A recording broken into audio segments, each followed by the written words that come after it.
One decision can change your life. ಅದು ಒಳ್ಳೆಯದಾಗಿರ್ಬೋದು, ಕೆಟ್ಟದಾಗಿರ್ಬೋದು. ನಾವು ಯಾವ ದಾರಿನ ಆರಿಸ್ಕೋತೀವಿ ಅದು ನಮ್ಮ ಮೇಲೆ ಡಿಪೆಂಡ್ ಆಗಿರುತ್ತೆ. ಹಾಗೆ ಒಳ್ಳೆ ದಾರಿನ ಆರಿಸ್ಕೊಳ್ಳಿ, ಅದರಿಂದ ನಿಮ್ಮ ಲೈಫ್ ನಿಂತಿರುತ್ತೆ. ಹಾಯ್ ಎಲ್ರಿಗೂ ನಮಸ್ಕಾರ, welcome back to our YouTube channel. ನಾನು ಎಷ್ಟೇ ಅಂದ್ಕೊಂಡ್ರು ಈ ಥರ ವೆಲ್ಕಮ್ ಮಾಡಬಾರ್ದು, ವೆಲ್ಕಮ್ ಟು ನ್ಯೂ ವಿಡಿಯೋ ಅಂತ ಹೇಳಬೇಕು ಅಂತ. ಬಟ್ ಅನ್ಫಾರ್ಚುನೇಟ್ಲಿ ಹೀಗೆ ಹೇಳ್ತೀನಿ. ನಾನು ಎಷ್ಟೇ ಕಂಟ್ರೋಲ್ ಮಾಡಿದ್ರು ಇದೇ ಥರ ಹೇಳ್ತೀನಿ. ಕೋಪ ಬರುತ್ತೆ. ಸೊ ಅದಾದಮೇಲೆ ಊರಿಂದ ಬಂದಮೇಲೆ ಒಂದಷ್ಟು ಲಗೇಜಸ್ ಏನಿತ್ತಲ್ವ, ಸೊ ಅದನ್ನೆಲ್ಲ ನಾನು ಒಗೆಯೋದಕ್ಕೆ ಹಾಕಿ ಜ್ಯುವೆಲರಿ ಏನಿತ್ತು ಅದನ್ನೆಲ್ಲ ಸಪ್ರೇಟ್ ಮಾಡ್ತಾಯಿದ್ದೀನಿ.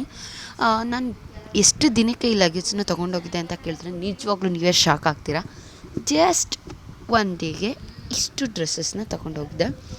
ಇಲ್ಲಾಂದರೆ 4-5 ಸ್ಯಾರಿ ತೊಗೊಂಡೋಗಿದ್ದೆ, 4-5 ಡ್ರೆಸ್ಸಸ್ನ ತೊಗೊಂಡೋಗಿದ್ದೆ. ಬಟ್ ಅದರಲ್ಲಿ ಯಾವ ಸೀರೆನೂ ನಾನು ಉಟ್ಟಿಲ್ಲ. ನಮ್ಮತ್ತೆ ತೊಗೊಂಡು ಬಂದಿದ್ದಂಥ ಸ್ಯಾರಿನ ನಾನು ವೇರ್ ಮಾಡಿದ್ದೆ.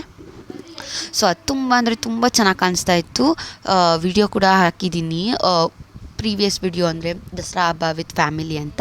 ಹೈಕಾರ್ಡಲ್ಲೂ ಕೂಡ ಟ್ಯಾಗ್ ಮಾಡಿರ್ತೀನಿ, ಮಿಸ್ ಮಾಡದೆ ಹೋಗಿ. ಫ್ಯಾಮಿಲಿ ವಿತ್ ದಸರಾ ಅಂತ ಇದೆ, ಅದನ್ನು ವಾಚ್ ಮಾಡಿ. ಆ್ಯಂಡ್ ನನಗಂತೂ ವೆದರ್ ಚೇಂಜ್ ಆಗಿ ಆಮೇಲೆ ನೀರು ಚೇಂಜ್ ಆಗಿ ತುಂಬ ಕೋಲ್ಡ್ ಆಗಿಬಿಟ್ಟಿತ್ತು ಆಯಿತಾ. ವಾಯ್ಸ್ ಎಲ್ಲ ಕಟ್ಬಿಟ್ಟಿತ್ತು ಆ್ಯಂಡ್ ಮಾತಾಡೋಕ್ಕೆ ಆಗ್ತಿರಲಿಲ್ಲ. ಫಸ್ಟ್ ಆಫ್ ಆಲ್ ವೀಡಿಯೋಸೇ ಅಪ್ಲೋಡ್ ಮಾಡಿಲ್ಲ, ವಾಯ್ಸ್ ಓವರ್ ಕೊಡೋಕ್ಕಾಗ್ತಿರ್ಲಿಲ್ಲ. ಇಲ್ಲಾಂದ್ರೆ 1 ವೀಕ್ ಮೇಲಾಗಿತ್ತೇನೋ ವೀಡಿಯೋಸ್ ಅಪ್ಲೋಡ್ ಮಾಡಿ. ಸೊ ಇವತ್ತು ಏನಾರ ಆಗಲಿ ವಾಯ್ಸ್ ಓವರ್ ಕೊಟ್ಟು ವೀಡಿಯೋ ಅಪ್ಲೋಡ್ ಮಾಡಬೇಕು ಅಂತ ವಾಯ್ಸ್ ಓವರ್ ಕೊಡ್ತಾಯಿದ್ದೀನಿ. ಸೊ ಬಂದು ಶುಂಠಿ ಕಷಾಯನ ಮಾಡ್ಕೊಂಡು ಕುಡಿತಾ ಇದ್ದೆ. ಶುಂಠಿ ಕಷಾಯ ಅಲ್ಲ, ಶುಂಠಿ ಕಾಫಿನ ಮಾಡಿಕೊಂಡು ಕುಡಿತಾ ಇದ್ದೆ.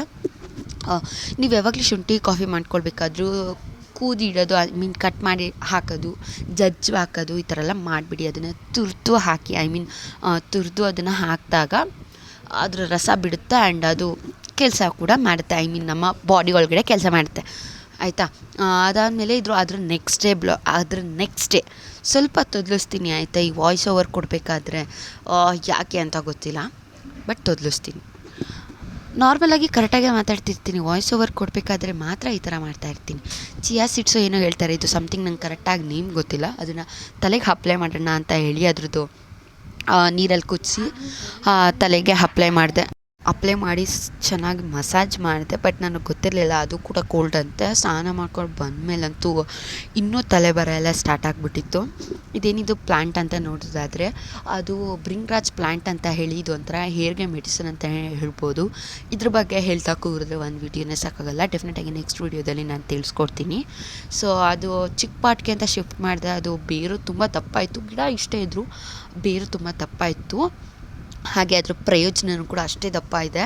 ಸೊ ಆಮೇಲೆ ದೊಡ್ಡ ಪಾಟ್ಗೆ ಅದನ್ನು ಶಿಫ್ಟ್ ಮಾಡಿಬಿಟ್ಟು ಸ್ನಾನ ಮಾಡ್ಕೊಂಡು ಬಂದೆ. ನೋಡ್ತಿರ್ಬೋದು ನನ್ನ ಹೇರ್ಸ್ ಸ್ಟ್ರೈಟ್ ಮಾಡಿದಾಗೆ ಇದೆ. ಹಾಗೆ ಒಂದಷ್ಟು ಸಿರಪ್ಸ್ ಕೂಡ ಟ್ರೈ ಮಾಡ್ತಾಯಿದ್ದೀನಿ, ಫೇಸ್ಗೆ ಹಾಕೋ ಸಿರಪ್ಸ್ ಎಲ್ಲ. ಸೊ ಅದರಲ್ಲಿ ನನಗೆ ಗುಡ್ ಅಂತ ಹೇಳ್ಸಿದ್ರೆ ಅದನ್ನು ಕೂಡ ನಿಮ್ಮ ಜೊತೆಗೆ ಶೇರ್ ಮಾಡ್ಕೋತೀನಿ. ಹಾಗೆ ನನ್ನ ಹೇರ್ಸ್ ಅಂತೂ ಎಷ್ಟು ಸ್ಟ್ರೈಟ್ನಿಂಗ್ ಮಾಡಿದಾಗೆ ಇತ್ತು ಆಯಿತಾ. ಆ್ಯಂಡ್ ಫುಲ್ ಸಾಫ್ಟ್ ಆಗಿಬಿಟ್ಟಿತ್ತು. ಬಟ್ ಇದರಿಂದ ಕೋಲ್ಡ್ ಆಗುತ್ತೆ.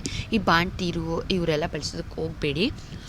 ಆಫ್ಟರ್ ಬಾಣ್ತನೆಲ್ಲ ಮುಗ್ದು ಪಾಪನ್ ಫೀಡಿಂಗ್ ಎಲ್ಲ ಮುಗ್ದಾದ್ಮೇಲೆ ಟ್ರೈ ಮಾಡಿ.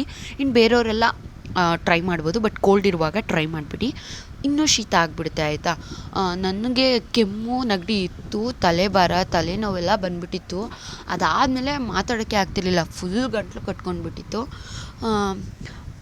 ಸೊ ಫುಲ್ ಜ್ವರ ಬಂದಂಗೆ ಆಗಿಬಿಟ್ಟಿತ್ತು. ಅದಾದಮೇಲೆ ಹೊಸದಾಗಿ ಚಿಕನ್ ರೆಸಿಪಿನ ಟ್ರೈ ಮಾಡಿದ್ದೆ ಆಯಿತಾ.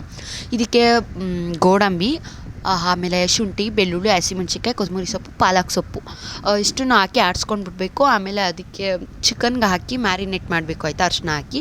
ಅದಾದಮೇಲೆ ಎಣ್ಣೆಗೆ ಒಂದು ಸ್ವಲ್ಪ ಜೀರಿಗೆ, ಈರುಳ್ಳಿ, ನಾವೇನು ಮಿಕ್ಸ್ ಮಾಡ್ಕೊಂಡು ಚಿಕನ್ ಇತ್ತು ನೋಡಿ ಅದನ್ನ ಹಾಕಿ ಚೆನ್ನಾಗಿ ಫ್ರೈ ಮಾಡಿ. ಅದಾದಮೇಲೆ ಹಸಿಮೆಣ್ಸಿನ್ಕಾಯಿ, ಆಮೇಲೆ ಲಾಸ್ಟಲ್ಲಿ ಆಯಿತಾ ಇದು ಹಸಿಮೆಣ್ಸಿನ್ಕಾಯಿ, ಕೊತ್ತಂಬರಿ ಸೊಪ್ಪು, ಕರಿಬೇವು ಸೊಪ್ಪು ಇಷ್ಟನ್ನು ಹಾಕಿ ಚೆನ್ನಾಗಿ ಫ್ರೈ ಮಾಡಿ ನೀರು ಹಾಕಿ ಮಳ್ಳೋದಕ್ಕೆ ಬಿಟ್ಬಿಟ್ಟು ಸ್ವಲ್ಪ ಗರಂ ಮಸಾಲ ಇಲ್ಲಾಂದರೆ ಧನಿಯಾ ಪೌಡರ್ ಹಾಕಿ ಮಿಕ್ಸ್ ಮಾಡಿ ಪಾಲಕ್ ಚಿಕನ್ ಫ್ರೈ ರೆಡಿ ಆಯಿತು. For the first time try ಮಾಡಿದ್ದು ಆ್ಯಂಡ್ ವಿಡಿಯೋ ಕೂಡ ತುಂಬ ಸಖತ್ತಾಗಿ ಬಂದಿತ್ತು. ಸೊ ಆ್ಯಂಡ್ ಟೇಸ್ಟ್ ಅಂತೂ ಮಾತಾಡೋಂಗೇ ಇಲ್ಲ, ಆ ಥರ ಇತ್ತು.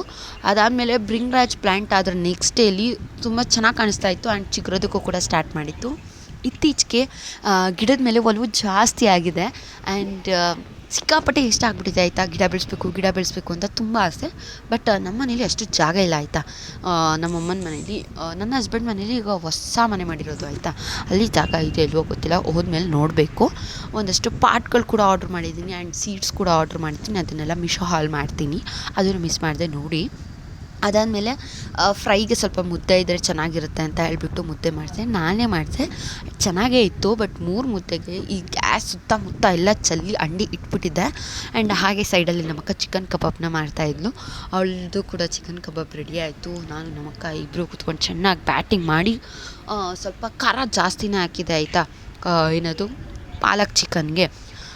ಅದರಿಂದ ಶೀತ ಎಲ್ಲ ಕಿತ್ಕೊಂಡು ಹೋಗಲಿ ಅಂತ ಹೇಳ್ಬಿಟ್ಟು ಹಾಕಿದ್ದೆ. ಸೊ ತಿಂದು ಇವತ್ತು ಈ ಥರ ಪಟ ಅಂತ ಮಾತಾಡ್ತಿದ್ದಾಳೆ ಅನ್ಕೊಬಿಡಿ, ಇನ್ನೊಂದಿಂದ ಇದೇ ಥರ ಮಾತಾಡಬೇಕು ಅಂತ ಅಂದ್ಕೊಂಡಿದ್ದೀನಿ. ಇಷ್ಟು ಹೇಳ್ತಾ ಈ ಬ್ಲಾಗ್ನ ಇಲ್ಲಿಗೆ ಎಂಡ್ ಮಾಡ್ತಾಯಿದ್ದೀನಿ. ನಿಮ್ಗೇನಾದರೂ ಈ ಬ್ಲಾಗ್ ಬೋರ್ ಆದರೆ ಕಮೆಂಟ್ ಮಾಡಿ ತಿಳಿಸಿ. ವಿಡಿಯೋ ಮಾಡೋದೇನೇನು ಬಿಡಲ್ಲ, ಇನ್ನೂ ಬೇರೆ ಬೇರೆ ಕಂಟೆಂಟ್ನ ಟ್ರೈ ಮಾಡ್ತಾ ಇರ್ತೀನಿ. Thanks for watching, love you.